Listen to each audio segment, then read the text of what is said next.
Hey,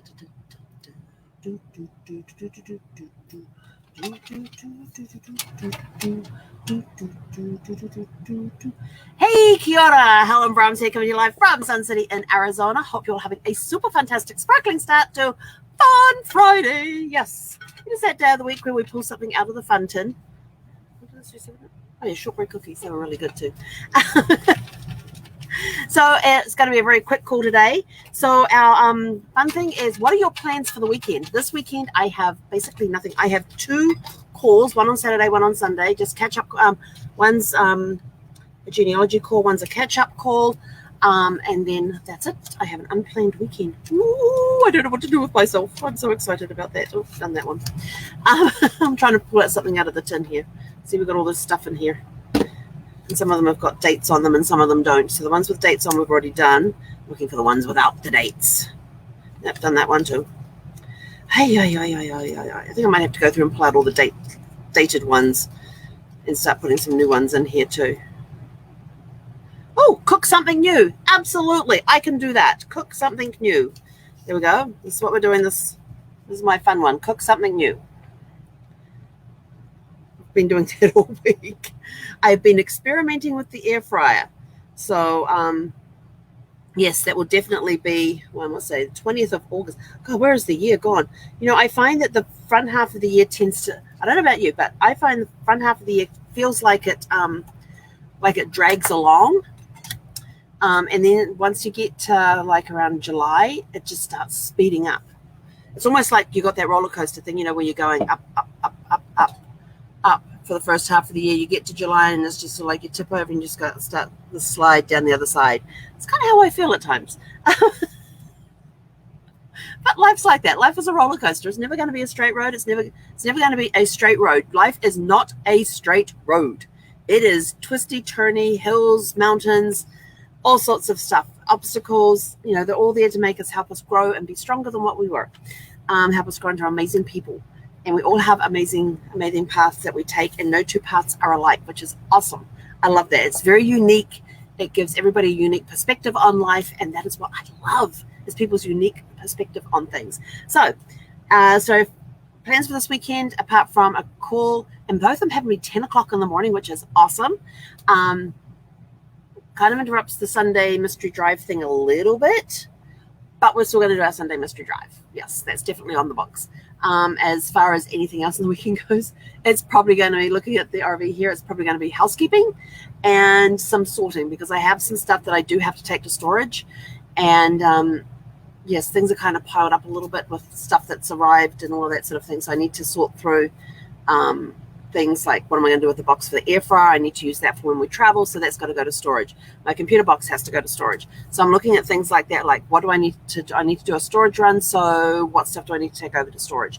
And start figuring out where I can stage that in this little space of the RV to take it over there. And maybe I will get a chance to go up to the storage as well. Maybe put Zephyr into doggy daycare tomorrow and get that storage stuff done. Well, Sunday's usually pretty busy at the storage place. I need a weekday to do that. Yeah. Not sure. Might have to figure that one out. But anyway, I will figure it out. I will get it done. So apart from that, I really don't have anything on my schedule, which is kind of nice because I kind of need a break. I need a mental break from everything because I've been going for so long with the last 2 or 3 weekends. I have had stuff on that have either been a 2-day workshop or a 1-day workshop. And so I've now got a complete break this week, which is like, yes, thankfully I have a weekend off, like off. Apart from the 2 calls that I have, one on Saturday, one on Sunday, both at 10 o'clock in the morning. One's a catch-up call with a friend. Another one is getting to know somebody else. And they said they wanted to talk genealogy. So, it's going to be a great conversation. Both of them are going to be awesome conversations. Because a friend I haven't spoken to in like 2 years. I haven't seen her since like January last year. So we're going to get on Zoom, and that's going to be awesome. And then our Tell Your Story question of the day. What was your favorite cartoon growing up? I was thinking about this question. I thought, gosh, there were so many great cartoons. And now when I watch them back as an adult, I'm like, I used to watch this? I mean, there was the Tom and Jerry's. I loved that. The Bugs Bunny, Elma. Daffy Duck. Roadrunner was one of my favorites. Beep, beep. Woody Woodpecker. Let's see, what else did I used to watch? Tom and Jerry, Woody Woodpecker. Used to be like the cartoons that you'd used to watch on TV. There's some people here, like I think in the States you had like the Saturday morning cartoons or something. Yeah, we didn't have that. On Sunday mornings though, on the radio, they did like a 2-hour story time thing where they would just play these stories. They had like a kids show on a Sunday morning. It started at 7 o'clock and finished like 9 o'clock. And I would lay in bed on a Sunday morning and just listen to these. And, you know, we had Diana and the Golden Apples and Sparky and the Talking Train and Bad Jelly the Witch. It's one of my favorites. So we had like the radio stories. And some people were going, well, you must be old. No, I'm not old. This was in the 70s. This is back in the 70s. It was not that long ago. And they continued that into the 80s as well, because I remember as a teenager just laying in bed listening to these stories because they were just such great stories. But the cartoons we used to watch was like, our favorites were like Tom and Jerry, Bugs Bunny, Tweety Bird. Tweety Bird. God, that bird. I put it at. Yes, I remember Tweety Bird and Sylvester.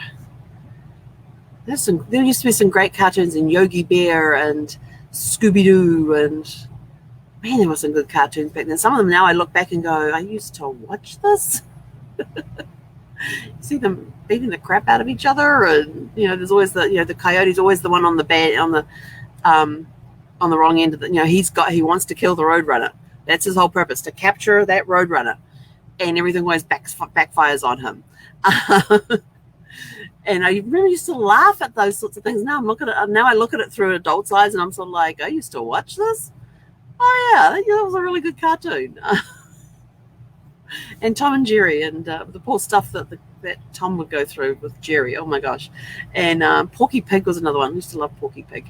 Bugs Bunny. There were so many good cartoons I used to watch. And, even though now some of them I turn around and go, I used to watch that, yet I will still sit there and watch them. It's not because they were such great cartoons. And some people look at them now and sort of go, yeah, why did you watch that? That's so violent. That's what things were like. You have to put and this is one thing that you learn with genealogy, is that you have to put things in context. You have to remember that during this time, this is what the acceptable thing was to do. Or during this time, this was the acceptable books to read, or the acceptable movies to watch, or programs that were being watched at the time. Everybody thought it was funny at the time. As you got older, you're sort of like, why did I watch that? But you still have the favorite thing. And Greg has just put his comment there. Roadrunner was my favorite. Yeah. When I actually saw I knew that it was a bird, but I'd never actually seen one until I actually had one run across in front of my car one time. We were driving back from Tombstone. I'd rented a car. This was a month before I got Zephy. It was October of 2019. And I'd been down to Tombstone for the day, and I had rented a vehicle and driven down to Tombstone for the day from, where was I saying? I was staying in Tucson. And I'd heard about the Roadrunners and all of that. I'd seen pictures of them, but I'd never actually seen one in real life. And as I'm driving back from Tombstone, this Roadrunner runs across the road in front of me and up into the hill. I'm like, oh, I saw a Roadrunner. And I'm like, and then I automatically turn and look for Wile E. Coyote to follow them, but no, there was no coyote following. Isn't that funny about how you get programmed with something like the cartoon, that wherever Roadrunner goes, the coyote's not far behind, and when you actually see a real Roadrunner running in front, you're running around and all that, and you automatically looking around like, where's the coyote? I'm driving along in the corridor and like looking around for the coyote, and I'm like, Helen, that was a cartoon. Like, I had this conversation with myself, and I just cracked myself up in the car there, like laughing, like the next 5 minutes, just laughing away as I was sort of, how stupid was I? See the Roadrunner, where's the coyote? Oh, that's a cool fact. Did you know that Roadrunners mate for life? I did not know that. There are quite a few, I know there's quite a few animals and birds and stuff that once they mate for life, which I think is really cool. So that's another good one to know. And it's like, there's a lot of lessons we can learn from nature in that regard. But so what was your favorite cartoon growing up? I mean, I had lots of, we used to love watching the cartoons, and but it wasn't that we got sat every time the cartoons on, we sat down and watched them. No, we had to earn them, so to speak. We were limited on the amount how much TV we got to watch and that sort of stuff, because in New Zealand, basically the rule was, and I don't know about every family in New Zealand, but the rule was in our house, if it ain't raining, you're outside. That was basically the rule. If it ain't raining, you're outside. And if it's cold, put a jacket on, put a jersey on. You guys call them sweaters, we call them jerseys. Put a jersey on, put your jacket on, and go outside. So basically, if it wasn't raining, we were outside. And when we were inside, it was like my brothers and I would play together. We would build forts together, play board games, that sort of stuff. We weren't tied to the TV. We didn't have that programming where we were tied to the TV. And the cool part was that in New Zealand, when the TV first came out, we had one channel only. We started off with one channel. And we had a black and white TV. And I remember this, we were in Invercargill, and we were in an appliance store. And I remember my mum pointing out to me, she says, see that TV there, Helen? She says, that has color. And I'm like, what? She says, instead of the black and white picture, it has color pictures. And I remember that vividly.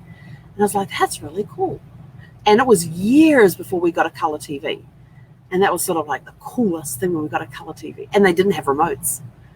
The kids were the remotes. Go change the channel. When we finally got a second channel, go change the channel. And now they still have 3 main channels, but they also have Sky, equivalent to cable, satellite, that type of thing, where you've got the unlimited amount of channels now. But yeah, that was kind of fun growing up and watching New Zealand go from 1 channel to 2 to 3. That was kind of fun to watch that, and then watching the Sky come in, and that's like your satellites, your cables, that sort of stuff.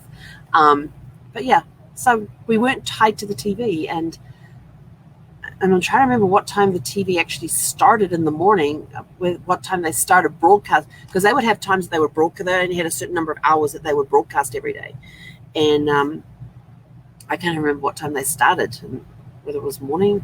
Remember Play School? This is a house.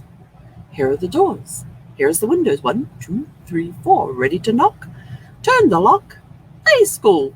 Come on, that was. Oh God, that was back in the 70s. 40 years ago, and I still remember. 40 years ago, and I still remember that. And that was how Play School used to start. And it was a kids' education program thing that they had. I don't know if it's still running or not, but man, I remember that one with the draw the little house, and here's the door, and here's the windows, 1, 2, 3, 4. So you learn to count up to 4. Ready to knock? Turn the lock. Play School. That was their beginning. That was their opening. That was it. But anyway, I'm out of here. I got to go get some stuff done. Have a super fantastic sparkling day. Let us know what your favorite cartoons were. Some of your childhood memories about watching TV. That will be another question. Let's just concentrate on cartoons for now. But so what were some of your favorite cartoons? There were a lot of great ones back in my day. There were a lot of great ones. But anyway, have a super fantastic sparkling fun Friday, and we'll catch you guys back here at 6 p.m. Pacific time this evening. Hei konera.